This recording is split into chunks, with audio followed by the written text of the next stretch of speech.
이계호 교수의 건강한 삶 시리즈 심화 103. 영전은 충남대학교 과학과 교수로 재직하고 정년 퇴직을 하고서 태초먹거리라는 기본을 회복하는 국내 운동을 벌이고 있는 중입니다.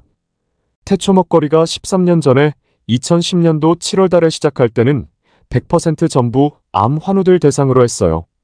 병원에서 표준 치료를 마치고 집에 돌아와서 특효약하고 비법을 찾아다니시는 분들이 너무 많아요.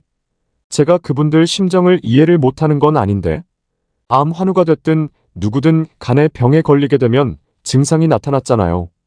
그런 증상 치료는 반드시 병원에 가서 전문 의사에게 치료를 해야 돼요.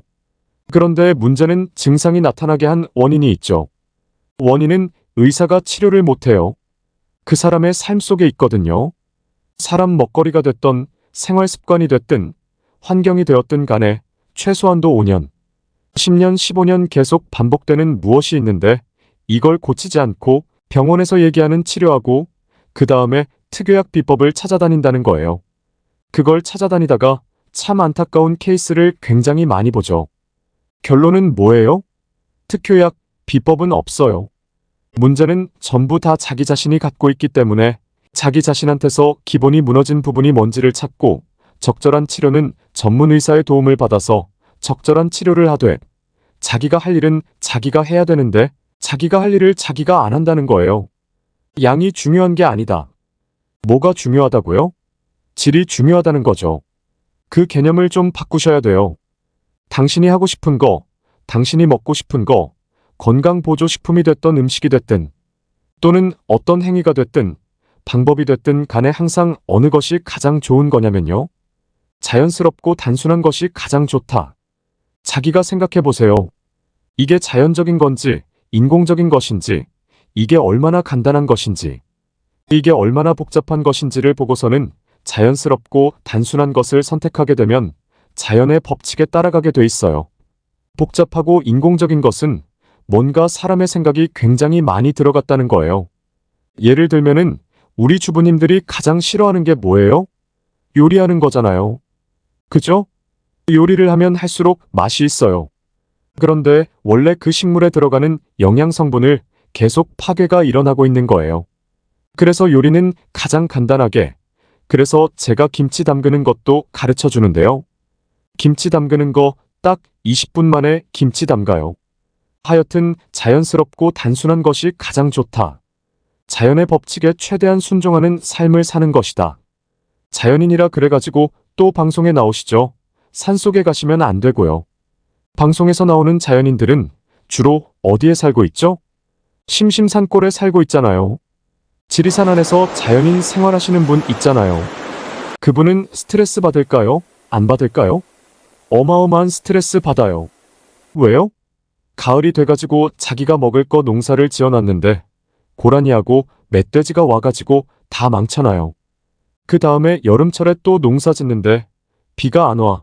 산속에 물이 부족하대가 있어요. 스트레스가 상상을 초월합니다. 그러니까 지금 장소에 대한 문제가 아니에요. 자기 자신에 대한 정신적인 자세가 무엇이냐에 따라서 자기가 극복할 수 있느냐 또는 극복을 못하느냐. 그죠? 자연인이라고 다 행복한 건 아니라는 거예요. 지금 우리나라의 가장 큰 문제는 뭐예요? 앞집 아이는 학원을 2개를 다니는데 우리 집 아이가 학원을 하나 다니면 뭐예요? 불안한 거예요. 이게 소위 이제 우리가 상대적 빈곤감으로 얘기하거든요. 현재 우리나라는 국민소득이나 여러 가지 모습을 보게 되면요. 우리나라는 너무너무 좋은 나라예요. 그렇잖아요. 잘 살죠. 얼마나 아름답습니까? 산이 있고 바다 있고 강이 있고 그렇죠. 얼마나 안전합니까? 밤중에 돌아다니는 거 그렇게 큰 걱정 안 해도 되죠. 저는 미국에서 거의 한 9년 정도를 살았는데 거의 이제 밤에 돌아다니니까 상상을 초월해요. 우리나라는 사람들이 얼마나 다정다감하고 열심히 일하고 얼마나 머리가 좋습니까? 그런데 현재 우리 스스로가 자기 자신을 계속 스트레스가 많은 생활 속으로 자기 자신이 만들어가고 있고 또 사회 전체가 그렇게 돼 있는데 문제는 사회 전체가 그렇다 하더라도 이제는 거기서부터 조금 멀리서 자기 자신의 돌아온 길을 한번 되돌아보는 그런 시간이 꼭 필요합니다. 그래서 저는 특히 우리 20대, 30대 우리 세대들은 최소한 1년 정도 지나고 난 다음에 다시 한번 뒤돌아보라 이거죠. 뭔가 잘못됐다 그러면 다시 새로 시작해도 전혀 문제가 없어요. 5년, 6년 뒤로 다시 가더라도 전혀 문제가 없어요. 5년, 6년 자기 친구들보다도 좀 늦었다 하더라도 50대, 60대 되면 다 만나요. 무엇이든지 간에 너무 급히 하려고 하지 말고 좀 늦다 싶더라도 자기가 만족하는 범위 내에서 저는 한번 생활하는 것이 훨씬 더 좋다고 생각해요. 이계호 교수의 건강한 삶 시리즈. 영만약 우리가 정신적으로 스트레스를 받잖아요. 스트레스 받게 되면 소화 분비액이 다 적게 나와요. 그래서 그런 날에 음식을 먹으면 체해요. 따라서 스트레스 받은 날은 음식을 안 먹는 게 자기 몸을 위하는 방법이고, 도저히 배가 고파서 안 되겠다 그러면 음식 먹는 양을 줄여야 되는데, 스트레스 받으면 받을수록 자꾸 더 먹어요. 이게 자연의 법칙에 거스르는 방법이라는 거죠. 스트레스를 받게 되면 소화 분비액이 적게 나온다. 적게 나오면 그 적게 나오는 양만큼 우리가 먹으면 될 텐데, 자꾸 더 먹어서 결국은 문제가 생긴다는 거죠. 모든 게 전부 다 자연의 법칙대로 따라만 가면은 손해를 안 보는데, 지금 자꾸 거스르는 삶을 살기 때문에 지금 손해보는 삶을 사는 거죠. 스트레스 받았을 때는요, 가장 좋은 것이 칼라 푸드를 먹는 거예요. 미국 암협회에서는요, 5 a day FIC a day라는 구호가 있어요. 하루에 5가지 색깔을 갖고 있는 채소나 과일을 먹으면 절대로 문제가 없다. 왜냐하면 스트레스를 받았는지 안 받았는지 병원의 의사 선생님들이 여러분들의 혈액이나 소변 검사를 합니다. 혈액이나 소변 검사를 해서 혈액이나 소변 속에 생긴 활성산소의 농도를 측정해요. 활성산소가 뭔지 아세요? 원래는 좋은 건데 너무 많으면 이놈들이 우리 몸을 돌아다니면서 우리 몸의 세포를 산화시키고 유전자도 변형시켜서 나쁜 일을 만들어내는 놈들이 바로 활성산소예요. 스트레스 받게 되면 활성산소가 증가를 하는데, 활성산소는 화학적으로 산성이에요. 산성을 알칼리가 들어가서 중화를 시켜줘야 되는데, 이 지구상에 존재하는 모든 종류의 색깔 있는 채소나 과일의 주성분이 알칼리예요. 항산화제 엔타이악시던트, 엔티아크서던트. 따라서 스트레스 받으면 뭘 먹어야 된다고요? 색깔 있는 채소나 과일. 제가 또 이렇게 얘기하면요, 열심히 과일만 먹어요. 왜? 채소보다 과일이 맛있으니까요. 그런데 항상 채소와 과일은 균형 있게 먹어야 돼요. 단 거 먹는 거는 이제 우리가 스트레스를 해소했다기보다는 뇌가 피곤할 때, 정신적으로 뭔가 굉장히 많이 이렇게 스트레스를 받았을 때는 뇌가 피곤한데 뇌의 유일한 먹이가 포도당이에요. 포도당을 공급해 줄 수 있는 유일한 게 단 거겠죠. 그죠? 이것도 단 것을 먹게 되면 실제로 포도당을 공급해서 뇌가 좀 쉴 수 있도록 만들어주기 때문에 이제 그런 단 거를 먹는 거죠. 그 다음에 운동을 해서 운동을 하게 되면 또 전체 대사가 좋아지면서 좋은 호르몬이 많이 나와서 또 마찬가지로 그런 활성산소를 중화시켜주는데, 그래도 운동을 하면 기분이 좋은 걸 느끼잖아요. 그런데 운동만 해가지고서는 그 몸속에 생긴 활성산소를 다 중화 못 시켜요. 그 정도로 활성산소 생기는 양이 너무 많은 거예요. 영내가 한번 이렇게 질문해 볼게요. 우리 PD님이 사업가예요. 1년에 순수익이 몇 억이 남아야지만 성공했다고 본인이 판단하세요? 얼마가 남아야지만 나 성공했다라고 판단하세요? 100억이라고 생각한다면 PD님의 기준에 의하면 90억 순수익을 올린 사람은 성공한 사람이 아닌 거예요. 그 때문에 불행한 거예요. 성공의 기준이 매우 주관적이라는 거예요. 성공이라는 걸 어떻게 표현하냐면, 땅이 있잖아요. 땅에 나무 꼬챙이를 딱 꽂아놔요. 꽂아놓게 되면요, 개미가 이제 나무 꼬챙이를 타고 올라옵니다. 열심히 올라와요. 열심히 올라왔다. 제일 끝에 왔다. 어떻게 되죠? 다시 내려갑니다. 그 뒤에 따라가는 녀석은 앞만 보고 따라가는 거예요. 앞에 가는 녀석 보고 따라가는 개가 어디 가는지도 몰라. 제일 앞에 가는 놈 따라서 가는 거예요. 성공은 매우 주관적이기 때문에 성공이라는 부분을 가지고 자기의 목표를 달성한다고 얘기하는 사람은 인생을 너무 불행하게 사는 사람이에요.